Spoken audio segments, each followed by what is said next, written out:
everyone, welcome to Utkarsh UGC Net. I am Prerna, your educator for UGC Net examination, and today in this session we are going to discuss the latest UGC update. जो नए rules आए हैं हमारे caste discrimination को लेके और इनके तहत हम देखेंगे कि हमारे जो जनरल कैटेगरी है उनके जो स्टूडेंट्स हैं वो काफी नाखुश हैं। क्या ये कंट्रोवर्शियल टॉपिक है? रिसेंटली हम देखते हैं काफी ज्यादा वायरल हो चुका है ये हमारे न्यूज में, तो एक अवेयरनेस हमें होनी चाहिए कि क्या हमारे लेटेस्ट अपडेट्स है, क्या हमारी लेटेस्ट न्यूज है। So we are going to see this issue in detail. काफी ज्यादा इंपॉर्टेंट है आप सभी के लिए, जो भी हमारे स्टूडेंट्स कॉलेजेस में, यूनिवर्सिटीज में पढ़ रहे हैं और आगे हायर एजुकेशन में भी जाने वाले हैं, तो काफी जरूरी है हमारे लिए ये एक पूरा जो हमारा नए रूल्स आए हैं और इश्यूज है। चलिए तो आगे बढ़ते हैं। तो सबसे पहले स्टूडेंट्स हम देखेंगे UGC brings out new rules against the caste discrimination. तो आगे बढ़ते हैं कि क्या हमें इन न्यू रूल्स की जरूरत पड़ी है 2026 में, हमें क्यों ये नए रूल्स जो है जरूरी है हमारे लिए, पास्ट में ऐसा क्या हुआ है।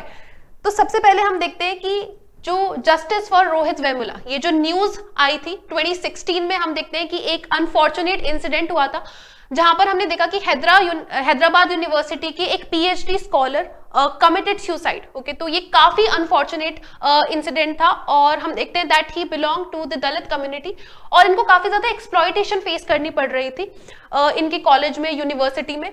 और इसी की वजह से आप देखोगे कि एक ये लेटर जो लास्ट में इन्होंने अपना सुसाइड लेटर लिखा था, हालांकि ब्लर है, आपको प्रॉपर्ली दिख नहीं रहा होगा, उसमें ये इन्होंने लिखा था my birth is my fatal accident, कि जो है कि मैं जब पैदा हुआ वही एक हम देखते हैं कि फेटल एक्सीडेंट था, बिकॉज मुझे उसी की वजह से आज इतना ज्यादा एक्सप्लॉयटेशन जो है वो फेस करना पड़ रहा है even while I am studying. और हायर एजुकेशन के स्टूडेंट को अगर ये इशू फेस करना पड़ रहा है और इतना ज्यादा that the person ended up taking his own life.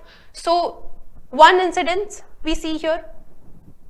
Next हम यहाँ पर देखेंगे कि हमारी जो नेक्स्ट 2019 में एक और इंसिडेंट हुआ जहां पर हम देखते हैं कि पायल तडवी नाम की एक स्टूडेंट थी, हायर एजुकेशन में ही, she belong to the Adivasi community and she also committed suicide because of the exploitation she was facing because of the community she belonged.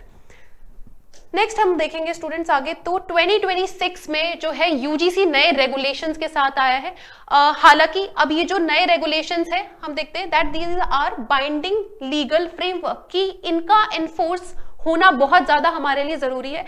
इससे पहले जो हमारे रूल्स एंड रेगुलेशंस आए थे वो हम देखेंगे एडवाइजरी थे, now these are binding. Okay, कि इनका लागू होना हमारे लिए बहुत ज्यादा जरूरी है।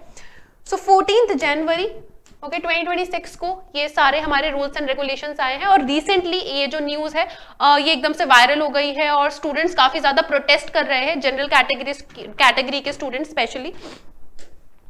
सो मूविंग फॉरवर्ड स्टूडेंट्स, थोड़ा सा हम देखते हैं यहाँ पर कि 2012 में जो हमारे ये जो फ्रेमवर्क हमें दिया था ये मॉरल एडवाइस की तरह ज्यादा था, बहुत ज्यादा इस पे लीगल एक्शन नहीं लिया जाता था अगर कोई ऐसा केस हो रहा था, इसलिए हमें ये कुछ केसेस भी देखने को मिले पास्ट में जिनको अभी हमने डिस्कस किया।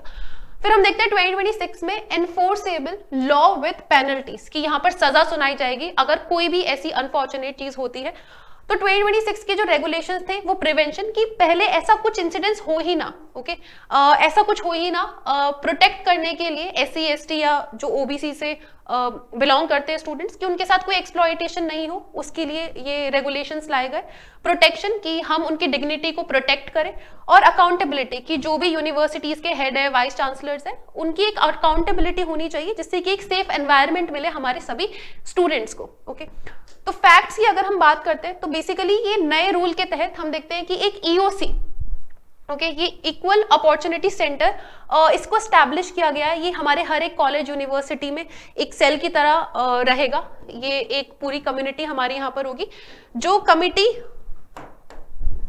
ओके, हर 6 महीने में इसकी मीटिंग होगी इस कमिटी की, और यहाँ पर जो है ये एक इक्विटी स्क्वाड होगा, जो हम देखते हैं कोई भी अगर ऐसा इशू होता है तो उनकी रिस्पॉन्सिबिलिटी होगी कि उसको रिपोर्ट किया जाए। उसको रिपोर्ट किया जाए तो ये जो हमारा इक्विटी कोऑर्डिनेटर यहाँ पर रहेंगे, वो अगर कोई भी ऐसा इशू कुछ होता है वो पुलिस को रिपोर्ट करेंगे, राइट। विद इन 24 आवर्स हम देखते हैं कि अगर कोई इस पे एक्शन लिया जाता है so it's good, otherwise 15 days के अंदर अंदर हम देखते हैं कि इनको एक पूरी रिपोर्ट भी तैयार करनी है जो इनको सबमिट करनी होगी जो हमारे हेड ऑफ स्टेट होंगे।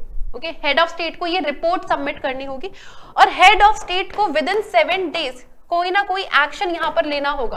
अगर वो कोई एक्शन नहीं लेते हैं तो जो भी यूजीसी से पर्क्स इनको यहाँ पर मिलते हैं वो पर्क्स मिलने बंद हो जाएंगे। हम देखेंगे कि कोई भी अगर फैकल्टीज का नया अपॉइंटमेंट करना है, काफी सारी चीजें यहाँ पर रिस्ट्रिक्ट हो जाएंगी जो भी यूनिवर्सिटी हमारी है। तो हम देखेंगे कि जो काफी प्रोसेस है हमारा काफी ज्यादा फास्ट प्रोसेस यहाँ पर करवा दिया गया है। Now what is the issue here, यहाँ पर प्रॉब्लम कहाँ पर आती है, किस लिए ये प्रोटेस्ट हो रहा है और किस लिए स्टूडेंट्स बहुत ज्यादा यहाँ पर घबराए हुए हैं। तो हम देखते हैं ये जो पूरा हमारा इशू है इसमें SC ST और जो OBC हमारी कम्युनिटी के जो लोग हैं उनको यहाँ पर इंक्लूड किया गया है। ओके और अगर कोई भी जनरल कैटेगरी का स्टूडेंट कोई भी एक्सप्लॉइटेशन या फिर हैरेसमेंट उनके ऊपर होती है तो हम देखते हैं कि उनको जो है पनिशमेंट मिलेगी। और पनिशमेंट में क्या होगा, या तो उनकी जो डिग्री है वो रोक ली जाएगी। ओके जो भी जनरल कैटेगरी के स्टूडेंट्स हैं उनकी डिग्री रोक ली जाएगी या फिर उन पे कोई पेनल्टीज होगी। और हो सकता है कि यूजीसी के जो भी एग्जामिनेशंस कंडक्ट होते हैं उनमें उनको नहीं बैठने दिया जाए। पर यहाँ पर फ्लॉ क्या है, यहाँ पर मेजर फ्लॉ जो यहाँ पर आ रहा है वो ये है कि अगर कोई ओबीसी कैटेगरी का स्टूडेंट वो SC ST के जो स्टूडेंट्स हैं उनके साथ अगर डिस्क्रिमिनेशन करता है तो उसके लिए यहाँ पर कोई लॉ नहीं है। ठीक है, तो एक ये हमारा यहाँ पर इशू है। और इससे पहले हम देखते हैं कि अगर कोई फॉल्स कंप्लेन कर दे तो स्टूडेंट्स के मन में ये डर है कि अगर हमारे अगेंस्ट किसी ने कोई फॉल्स कंप्लेन कर दी है तो फिर हो सकता है कि यूनिवर्सिटी में बहुत सारे स्टूडेंट्स के डिस्कशंस होते हैं। ठीक है, स्टूडेंट्स आपस में बातचीत करते हैं, किसी की कोई किसी से ग्रजेस हो और वो इस फॉर्म में अगर निकल जाए तो जो बेकसूर है उसको भी सजा मिलेगी। तो पहले ऐसा होता था स्टूडेंट्स कि अगर फॉल्स कंप्लेंट है तो जो भी हमारे SC ST कैटेगरी के जो स्टूडेंट्स हैं उनको पेनल्टीज देनी होती थी और उनको कुछ सजा सुनाई जाती थी। पर यहाँ पर फॉल्स कंप्लेन अगर कोई करता है तो उनको ना तो कोई पेनल्टीज उनके ऊपर होंगी ना ही उन्हें कोई सजा सुनाई जाएगी। So this is the main issue कि अगर कोई फॉल्स कंप्लेन करते तो कोई मन में डर नहीं है उन स्टूडेंट्स के, वो कोई भी कंप्लेन कर सकते हैं and the student who belongs to the general category is going to be stuck in this viral loop, या फिर उनको सजा मिलेगी, हो सकता है कि कोई बेकसूर भी हो। तो ये एक पूरा जो कंट्रोवर्शियल मैटर हम यहाँ पर देखते हैं, this is the entire issue which we are seeing here. Okay तो इसमें यही है कि जो भी आपके व्यूज हैं, क्या आपको लगता है कि इस इशू पे आगे क्या होना चाहिए, आपके जो भी व्यूज हैं आप कमेंट सेक्शन में मुझे जरूर बताएं। मैंने जो भी हमारी फैक्चुअल इंफॉर्मेशन थी आपको दी है और बिल्कुल जो है हमारे सभी स्टूडेंट्स जो हैं उनको एक इक्वालिटी का माहौल मिलना चाहिए, एक सेफ एनवायरनमेंट हमारी सभी यूनिवर्सिटीज में होना चाहिए। बट दैट डजंट मीन कि एक फियर का जो एनवायरनमेंट है वो क्रिएट हो जाए हमारे स्टूडेंट्स के मन में। So this was the entire issue, this was the entire session. I hope that you find this informational. Also students, हमारा जो रिपब्लिक डे पे जो है उत्कर्ष आप सभी के लिए लेकर आया है 77% ऑफ हमारे सभी UGC नेट JRF के ऑनलाइन कोर्सेज पे, paper 1, paper 2, paper 1+2 combo batch. UC 20 code use करता है तो 20% एक्स्ट्रा ऑफ मिलता है और 26% एक्स्ट्रा डिस्काउंट मिलता है वैलिडिटी एक्सटेंशन पर। सो आई होप कि आप सभी जो है अपनी तैयारी पूरी स्पिरिट के साथ, एनर्जी के साथ करेंगे। And thank you so much everyone, have a nice day ahead, take care.